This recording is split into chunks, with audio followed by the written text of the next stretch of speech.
Good morning. Welcome to United First Parish Church. Whoever you are, whomever you love, wherever you are on your journey, welcome to our Unitarian Universalist spiritual community. We are delighted to welcome anyone who's visiting us today. You can learn more about our community by going to our website, UFPC.org. I'm Sharon Gamache, and I'm going to be serving as your worship associate this morning. Our worship leaders this morning on screen and behind the screen include Fiona Sankey, who is the digital usher, Anne Marie Willer, who is the virtual greeter, and Joan McDonald, our Zoom host. And today we'll be focusing on the visual arts and how they raise our spirits and enrich our lives. Art Raising Spirits Planning Group has been Kate Hurley, Juan Ramos, David Fallon, and myself. We'll also be honoring our mothers and those who have been like mothers to us through their guidance, love, and nurturing. The order of the service this morning can be downloaded from our UFPC website, ufpc.org. We'll also be pasting hymn lyrics either on the screen or in the chat as we go. For our online worship services, we invite you to go ahead, leave your video on so that you might see each other in a gallery view, even though we are physically apart. That said, we know that Zoom fatigue is very real, so go ahead and turn your camera off if that will help you remain present. Note that we are recording this morning's service to be posted on YouTube at a later date. We invite everyone to stay online after the service for our virtual social hour. Now, let us center ourselves for worship by taking a deep breath together, feeling the spirit of life and love that moves us within, between, and beyond us all. From this centered place, we acknowledge that our church in Quincy Center stands in the traditional territories of the Neponset tribe of the Massachusetts people, a community that continues to care for the earth, care for one another, and who continue to work for justice and self-determination. We begin our service by lighting our chalice, symbol of our Unitarian Universalist faith tradition. If you have a chalice or candle at home, we encourage you to go ahead and kindle the flame in your own home. Juan Ramos will give the chalice lighting reading.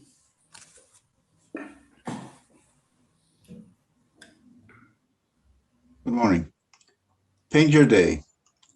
Paint your days in the hues of your heart. Days meet us blank and colorless, dark and gloomy, bright and happy, soft and smooth to wear, hard and tough to bear. Some days rise with no emotion, full of emptiness. Present you the opportunity to colorize them in the hues of your heart's kingdom. Choose your colors, decide your emotions, be curious, select hope, get excited to begin your painting. Choose the crayons of your actions, pick the brushes of your determination, perseverance, and ambitions. Recognize your taste to paint your fate. Feel the colors to live them. Choose your colors carefully. Never accept colors your heart doesn't like. Blend love in each day with roses, red, white, yellow, pink, saffron. Love with all its shades and tints. Calm them with the blue of skies and oceans. Heal them with plain silvery missile. Cross-hatch the dark green of trees, tree leaves, and dull days will smile.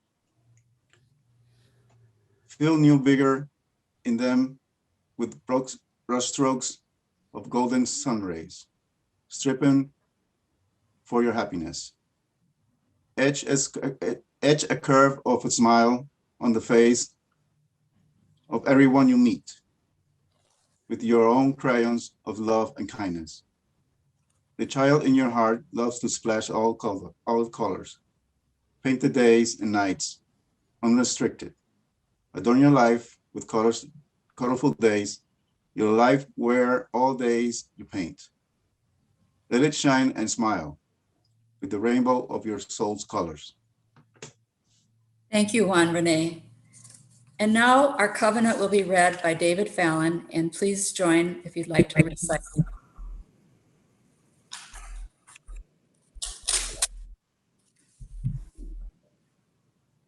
As a free fellowship to this historic church, we unite to lift our hearts and open our minds to a larger reality, to accept, support, and encourage one another, to seek the wisdom in all religions, to cherish and sustain the web of life, and to strive for justice, compassion, and peace. Let us lift our voices in song for our opening hymn, De Colores, led by Juan Ramos. We will be singing the song in Spanish, and we encourage you at home to do the best with the Spanish. No judgment here. The Spanish words will be on your screen. The English translation for meaning will be in the chat.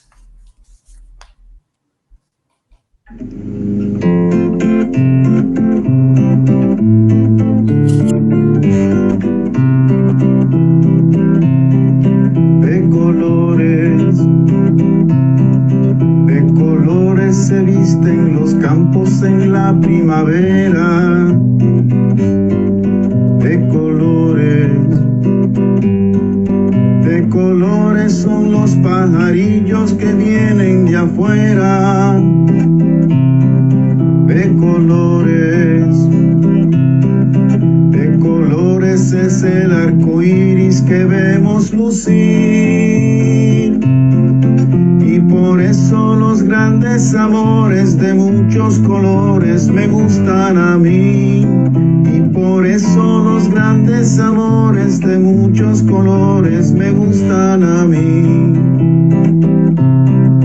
De colores brillantes y finos se viste la aurora. De colores son los mil reflejos que el sol atesora. De colores se viste el diamante que vemos lucir. Y por eso los grandes amores de muchos colores me gustan a mí. Y por eso los grandes amores de muchos colores me gustan a mí.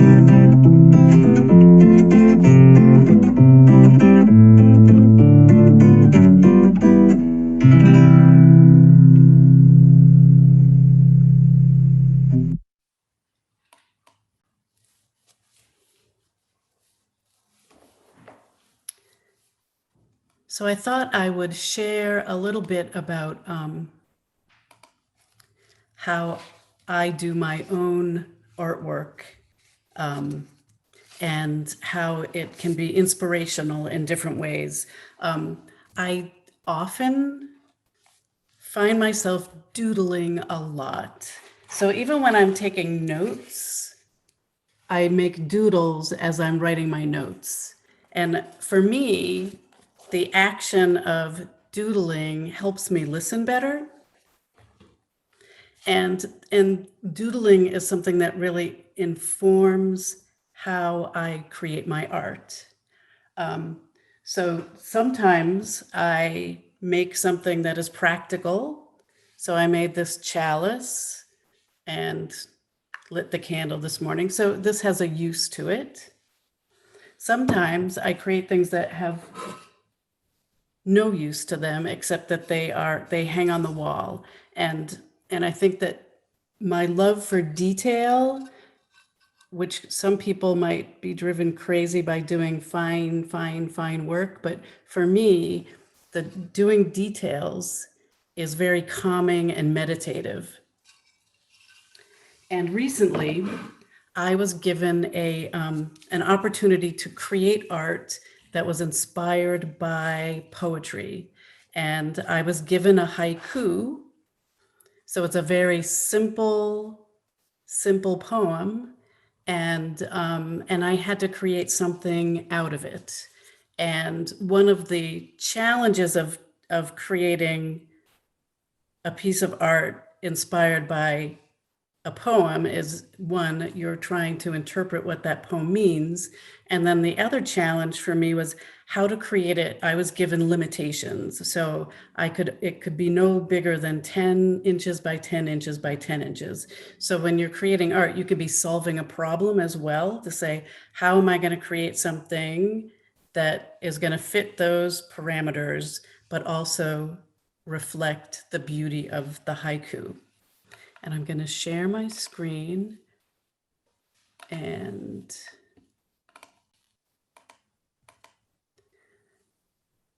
so this is the haiku. Each drop of the icicle takes with it The Moonlight, and it was written by Ian Codrescu from Romania.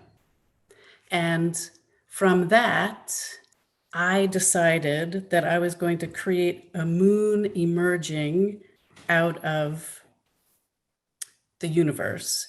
And so here is the moon emerging out of, in this case, the universe is a box that I created.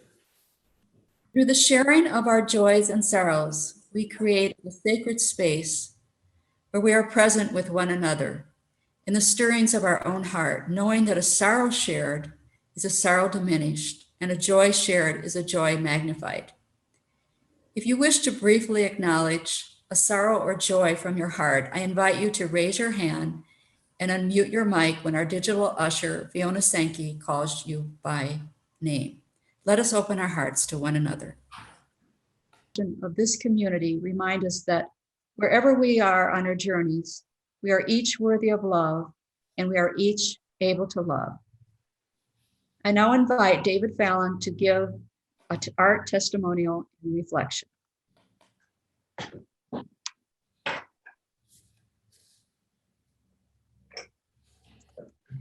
I would like to tell you a story of a young woman who lived in a small town in New Jersey called Manasquan, who always wanted to be an artist, yet wasn't the best at drawing. But this was her dream, to go to New York and study to be a working artist. None of her family were artists except for one aunt who loved to sing opera. Her opportunity came when a competition was available to draw a cover for a magazine in Philadelphia. To her amazement, she won. Not only illustrating the cover for the magazine, she also won enough prize money and some savings of her own to go to Manhattan for the summer to study at the Art Students League, a prestigious art school. That was also where she met a fellow student who eventually, in the future, would be her husband, my grandfather. All her life, she practiced working on her painting and drawing skills. She wasn't that good when she started, but years of work, she got better and mastered her craft. She did this to the end of her life, always drawing. This is what I was told. I never had the opportunity to know her in person. She died 10 years before I was born, yet I felt a connection to her. Like my grandmother, I wasn't very good at drawing when I was young. Yet I wanted to be an artist, but wasn't sure what field that was. I tried many things until I was accepted to the Museum School of Fine Arts in Boston. I struggled for a while. There were so many talented artists there that knew so many things than I did. I felt I wasn't fitting in and I wanted to quit, but I remember my grandmother, who didn't start out well, but never stopped even when she got sick and spent the last years of her life in a hospital. She kept on drawing. The process in art is to explore our capabilities and push them further. This can be in all walks of life. You could be a carpenter, a lawyer, a doctor, a teacher. It doesn't matter. Push yourself. Think outside the box. Examine the unexpected. This is why so many people in other professions take art lessons to open their perspective. I feel some of the greatest achievements in the world are from people who have artistic minds who are not artists in practice. My favorite thing to do is to enter an art store, even a hardware store, and think of all the things I could make. The smell of oil paint and the freshly sharpened wooden pencils are like perfume to the creative mind. You are an artist, even if you don't paint, dance, or sing. Challenge yourself, whatever medium you work at. Be curious and think like a child. Be open and start painting rainbows, dinosaurs, and spaceships. Thank you, David. Now let's take a deep breath together, feeling the spirit of life and love that moves within, between, and beyond each of us. Let us take a deep breath together, appreciating the gift of this day. Let us take a deep breath together, entering into a time of shared sacred silence, marked at the beginning and the end by the sound of a bell.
A Blessing for All the Mothers by Linda Susan Ulrich. For all the mothers and mother figures, the grandmothers, aunts, and extended family members who mother, the soon-to-be mothers, the wish they were mothers, the never wanted to be mothers, and its complicated mothers. The birth mothers, foster mothers, adoptive mothers, stepmothers, the used to be dad mothers, and the more than one mom mothers, the single mothers, separated mothers, stay-at-home mothers, unhoused mothers, the grieving mothers, those who grieve their mothers, and those for whom grief is complex. For all the communities that mother, and for all who depend on the Great Mother, you are held and beloved. Please now enjoy the reflective music El Dibujo by Fabiola Mendez on Cuatro. If you would like now, you could put, while you're listening, put the names of anybody you want to remember who is a mother or been like a mother to you in the chat, or you can say the names out loud.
Dreamer by Langston Hughes. I take my dreams and make of them a bronze vase and a wide round fountain with a beautiful statue in its center and a song with a broken heart. And I ask you, do you understand my dreams? Sometimes you say you do. Sometimes you say you don't. Either way, it doesn't matter. I continue to dream. I invite Kate Hurley to give her art testimonial reflection. When Sharon asked me to give a testimonial for today's Art Raising Spirit service on Mother's Day, I said yes as a way to raise up my own artist mom. I grew up in a home that encouraged, made, and appreciated art. To enter my parents' home was to be surrounded by beauty. It was brimming with art of all mediums, a compilation of my mother's paintings and ceramics, my father's collection of historical military art, pieces by local artists, and other paintings acquired along the trajectory of their lives. Art spilled from the interior out to the beautiful gardens my mom designed and maintained. The culling of a lifetime of art began when my father died and my mom moved from their home to a senior living apartment. It was distressing to decide the fate of so many pieces of art.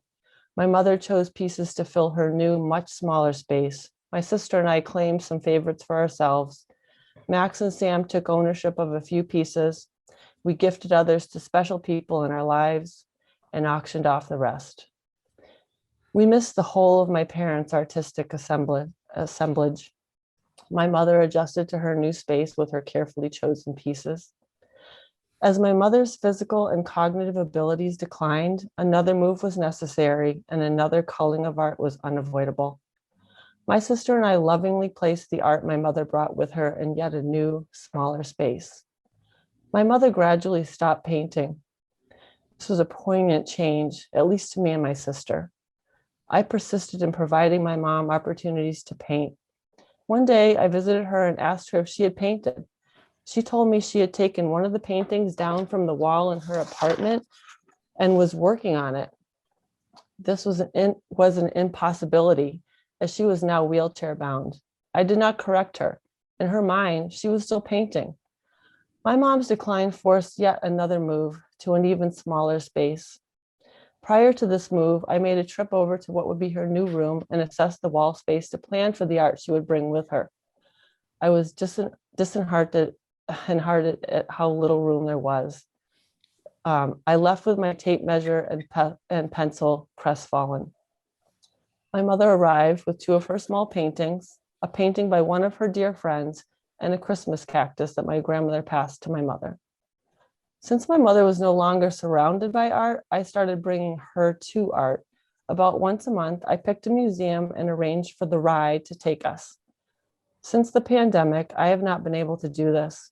I am grateful that the staff where my mom lives has provided her with virtual tours of art museums and access to her art books. It was important for my sister and I to create a beautiful space for our mom, but she's just stopped needing it. The art is all still with her. It was a way for us to honor her and show our love, and also to accept the losses and grieve in stages. My mother taught me the importance of making room for art in my life. I have passed that on to my own kids. They are both creative in their own ways. Max got a lot of my mother's natural talent, and Sam is secretly a good drawer and is showing signs of having my mom's green thumb. The physical art that I grew up with is no longer in one place. It is widely distributed and brings joy to its new owner. And the legacy of being raised in an art-rich environment continues to flourish. Thanks, Mom. Thank you, Kate. Please join us in singing the hymn, Wake Now My Senses, sung by Wally Cox. Wake now my senses and hear the earth call. Feel the deep power of being in all. Keep with the web of creation your vow. Giving, receiving as love shows us how. Wake now, my reason, reach out to the new. Join with each pilgrim who quests for the true. Honor the beauty and wisdom of time. Suffer thy limit and praise the sublime. Wake now, compassion, give heed to the cry. Voices of suffering fill the wide sky. Take as your neighbor both stranger and friend, praying and striving their hardship to end. Wake now, my conscience, with justice thy guide. Join with all people whose rights are denied. Take not for granted a privileged place. God's love embraces the whole human race. Wake now, my vision of ministry clear. Brighten my pathway with radiance here. Mingle my calling with all who will share. Work toward a planet transformed by our care. I invite Juan Ramos to give his art testimonial and reflection.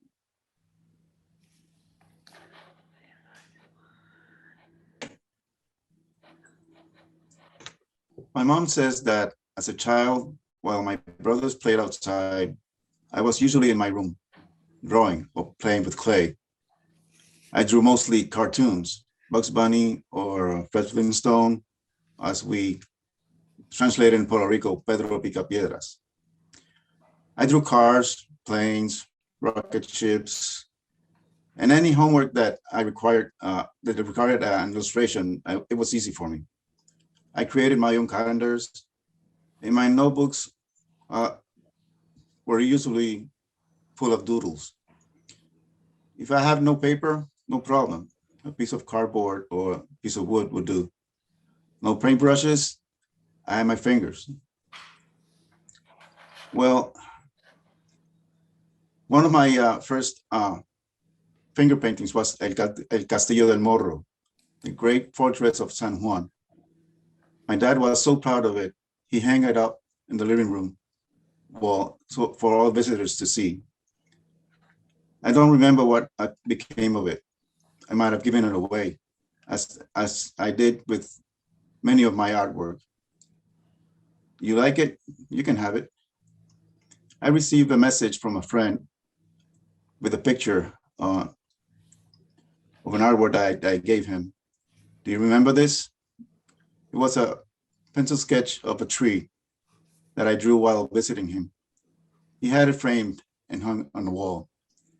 Another friend sent me a picture of a poster I drew for her on her birthday. I don't remember it, but there it was, my signature and the date, 1981. The fact that they still have them makes me so happy. I remember creating my own greeting cards for birthdays and Christmas. I still do.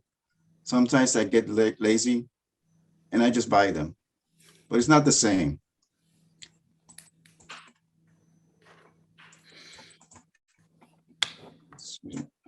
No problem here.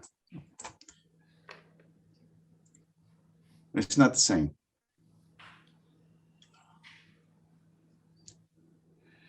It's a big difference when you know the person and pick an aspect of their life and create something that they will understand and tell you, wow, you really know me.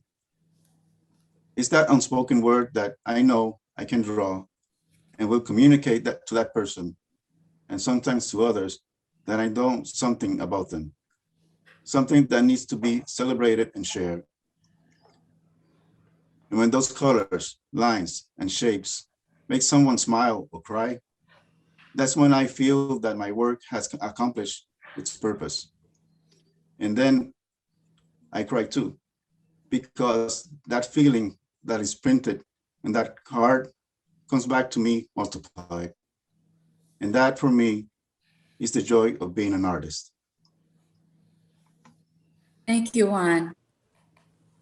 We now have a slideshow of visual art submitted by our members and friends. Anne Marie will paste a list of submitted pieces with extended credits and more descriptions than what is in the slideshow. Some of the art that we received that's not in the slideshow, we've been using in today's service for some of the slides. Also, Anne Marie is pasting a list of submitted pieces. Hello? What? Anne Marie is putting a list of more descriptions than what we could put in the slideshow, and that will be in the chat. Thank you for everyone who shared their art, and thank you, Jamie Grassman, for producing the slideshow, and Ruth Levitsky for her flute and piccolo accompaniment.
We drink from wells we did not dig, and we sit in the shade of trees we did not plant.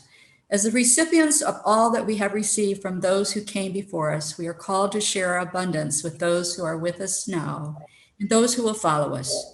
This congregation aspires to do life-affirming and life-transforming work, both within our church community and in the larger web of life of which we are a part. Please take this moment to visit our website and consider clicking on the donate button located on the homepage of our website, ufpc.org. May our gifts to support the good works of United First Parish Church may be joyfully given and gratefully received.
Creative Powers of Life by Lindsay Bates. The Quakers speak not of a worship service, but of their meeting, hence this benediction. With faith in the creative powers of life, with hope for the future of life in this world, with love for all others who share this life with us, let us go forward together in peace. Our meeting has ended. Let our service begin. Please join us in singing Carry the Flame as we all extinguish our chalice candles. This is performed by Ruth Levitson and Carol.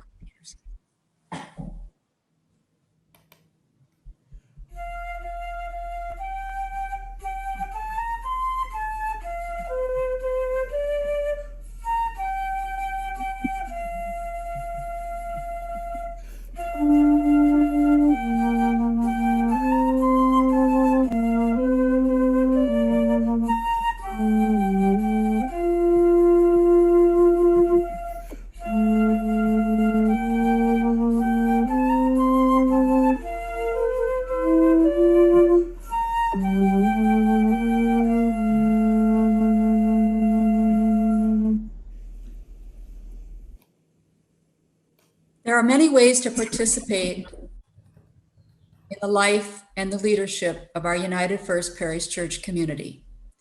Our weekly announcements can be downloaded from our church website.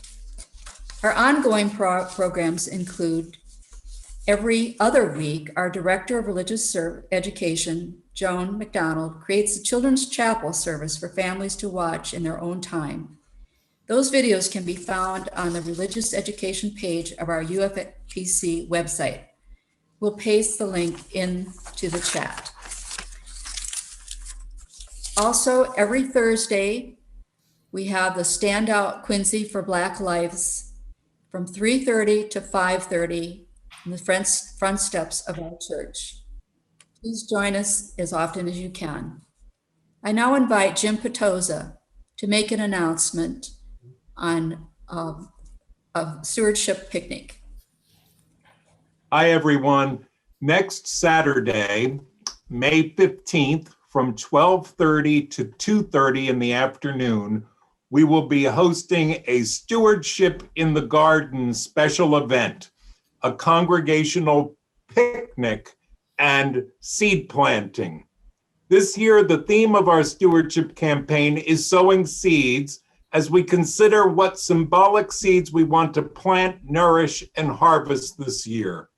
Join us for an afternoon of community and reflection as we plant sunflower seeds in our church gardens, which we can appreciate when we hopefully return to our sanctuary on September 12th. This event is organized jointly by our Stewardship Committee, our Congregational Life Committee, and our Garden Committee and staff. Please bring your own picnic lunch. UFPC will provide drinks, a surprise dessert, and picnic blankets and chairs for those who prefer chairs will also be provided. Drinks, what else do I have? Please wear a mask. We'll be practicing social distancing. Any questions, feel free to contact me, Brenda Reed, or Reverend Rebecca for any further information. A rain date will be the day after, Sunday, May 16th, after worship service from 12:30 to 2:30. We ask that you RSVP by Thursday, May 13th to David Bosquin at office@ufpc.org or on his cell phone, which we'll put into the chat so that you have that telephone number. Hope to see everyone next Saturday. Take care. Thank you, Jim. I also invite you to save the date for a picnic with our annual meeting on May 23rd at 11:45.